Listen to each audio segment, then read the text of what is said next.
Which gender is more romantic, do you think, men or women? Women. What was the last romantic gesture you did for a man, if you can remember? Take him to London. Okay. Did you pay for his ticket and everything?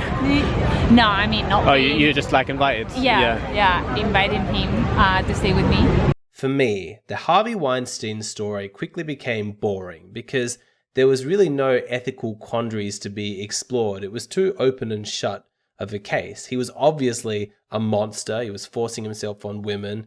He was punishing them professionally if they refused his advances. It was a male douchebag in a position of power exploiting women for sex. That wasn't new. It's not that he's not guilty, it's just that it's not that interesting because it's such an established narrative. Basically, 99.9% of the population agrees he's an awful guy and he's in the wrong, and so there's not that much to really discuss. The part of the story that I find really interesting and is really frustrating that it doesn't get discussed is all of the women who didn't refuse his advances but who succumbed to his advances, who perhaps even willingly seduced him because they were looking for advancements in their careers. That angle was never really pursued because it doesn't fit the narrative that they wanted to paint with this. They wanted to tell the story about the corrupt, old, ugly guy in power exploiting women. But I'm not that interested in that story anymore because it's just tired. I want to hear the story of the 10 or so famous Hollywood starlets who are now all starring in movies, but who got their beginning by sleeping with Hollywood executives, thereby denying roles to genuine upcoming actresses who may have been a lot more deserving. That to me is fascinating because we haven't really had a proper discussion, socially speaking, on women acting like whores and, cutting out the competition by using their sexuality to sleep with these powerful men. Are we going to hear that story? I don't think so. I don't think people are interested because obviously it's not going to paint women in a very positive light. It's going to be a really thorough exploration of dark female psychology. But I'm talking about this because I want to demonstrate a principle that I apply in my life, and it certainly applies in this case, which is that by looking at the media's coverage of that whole story and what they chose to focus on, you can tell what their intent is, what's motivating them. And this applies in all areas. You can learn more about somebody not by listening to what they say, but by paying attention to what they don't say. When you want to find out about somebody, you can't just listen to what they're telling you because everybody treats real life like it's their personal Instagram page at the moment. They only put their best foot forward. If you believe what people say about themselves, everyone's totally happy, they're having an amazing life. Very few people are just openly saying, yeah, I'm really depressed. Yeah, I've got really low self-esteem. I keep making terrible choices and dating the wrong guys. Because women treat dating as though it's a job interview and they're obviously, out there to impress you, you can't just pay attention to what they're saying. You have to be listening closely for the information that they leave out. One of the questions that I receive probably more than any other is, how do I tell that she's a high quality woman? How do I avoid getting tricked? How am I meant to know what quality she is? And at first I struggled to understand where these guys were coming from. I'm thinking, isn't it obvious? But I do have sympathy to that struggle because when women are just telling you about themselves, they create a consistent narrative which always paints them in this fantastic picture, and it can be difficult to see beyond that. Every fact that she shares about herself paints her in a positive light. Every story that she tells from her past makes her seem like a hero, like she's this highly desirable woman. Even uncomfortable stories where things were going wrong, they're often going to be presented as though she was the completely 100% innocent victim in the situation, being preyed upon by nefarious actors who were 100% guilty. But this is why it is so important to be vigilant in these conversations, so that you're aware not just of what she's saying, but what she's not saying. So when she's talking about her abusive ex and you're hearing, oh my gosh, this guy sounds like a nightmare and you're so brave and amazing for being able to come through this, you also have to consider, okay, well, from what I understand about relationships, this is often involved,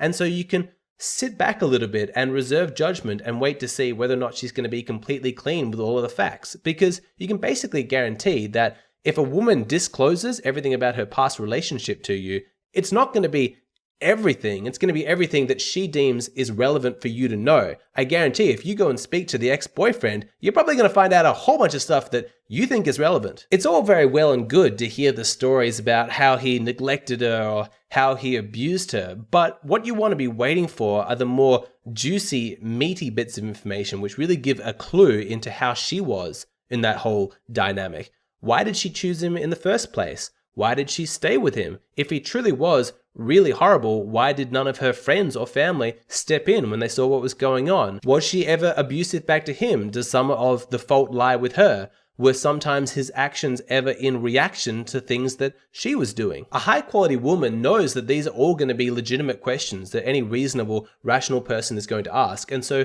she's going to preempt them before you even have to quiz her about this stuff. She's going to volunteer that information. Like, I know what you're thinking. Why did I stay? Well, it's because of this and this. And, you know, all my friends and family kept saying this and this and this, but I ignored them for this reason, but now I realize they're right. Like, she'll have an explanation for this. A low quality woman won't. Nope, she will just ignore all of that and pretend like it's not relevant. All you need to know is that she's amazing and that everyone else is terrible. And if you don't believe her, then you're just like all those other guys. This principle isn't just operative in situations like the Harvey Weinstein case or a woman who's explaining about her abusive ex. You want to be looking for the missing pieces of information in whatever she's telling you.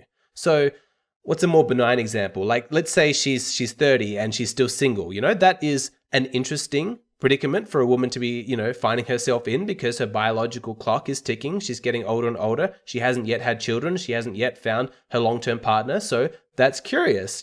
Why is that? What circumstances have led to that? Now, she might offer an explanation like, oh, I've been focused on my career or something like that. Okay, very good. But there's still a whole bunch of unanswered questions.